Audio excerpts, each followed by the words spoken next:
Hello, did you know that you can use an inkjet printer to transfer an image onto a gel plate?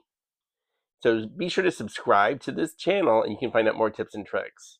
Now I'm taking an inkjet image that I printed off on just my standard Epson printer here, a printer that I actually got on sale.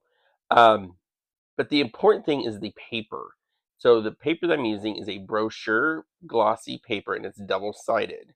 I printed out onto from my printer onto this paper. This is an image of one of my sons. It's Bonecrusher, and he's starting a journal that we created, a junk journal, and I wanted to make this first page for him to surprise him.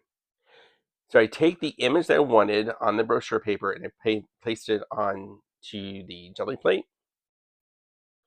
And I will be sure and link all of the links to the supplies that I've used in the description. It doesn't take long to have the image transfer. So this is only after a minute or so.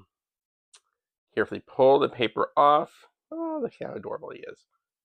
And it's on the plate. And now you're ready just to add in the acrylic paint that you would like to use. I'm speeding this up a little bit here because I'm sure that it takes a little bit of time for me to apply just a thin coat of the acrylic paint on. And I'm using like I think it's like a sea green or something like that with a Persian red to make a gradient paint, a gradient background for the image.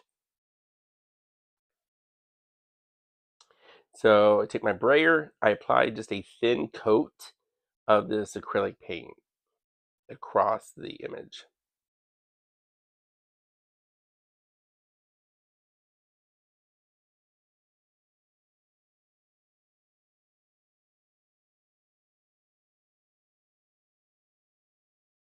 After putting on the thin coat of the acrylic paint, I'd like to give it some texture, and so the boys have been saving some of it, or helping me save the tabs off of their cans, and so it looks like a torture device. But I'm going to use that to give some texture to the image. So you can see here that I just pressed it down, and it left a really nice, interesting, texture to this.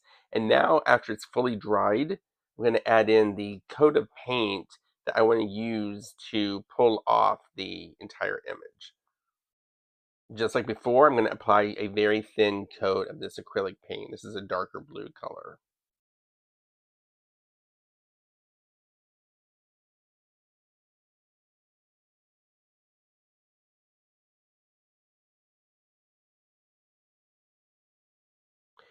So to review, the number one reason, in my opinion, that this process works with my inkjet printer has to do with the paper that I print the image out on.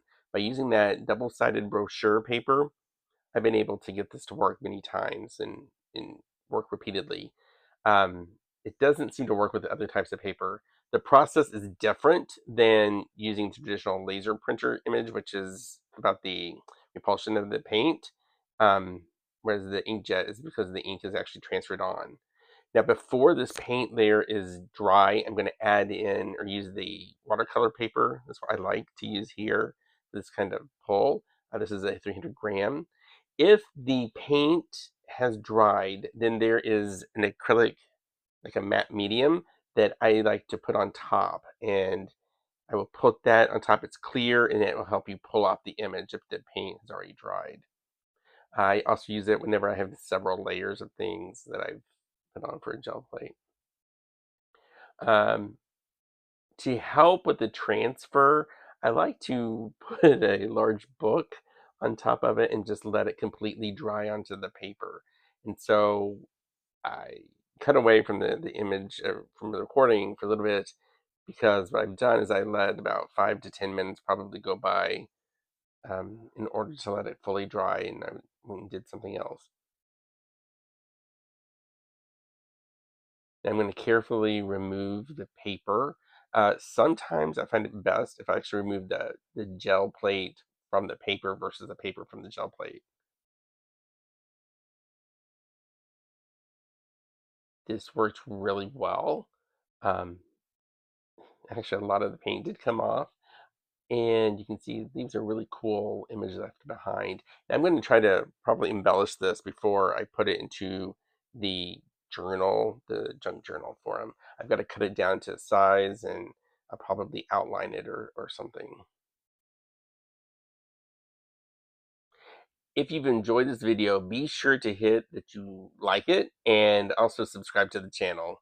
Thank you and have a great day. And here is the final product after I put it in the paper bag junk journal for Bonecrusher. He loved it. He's very happy.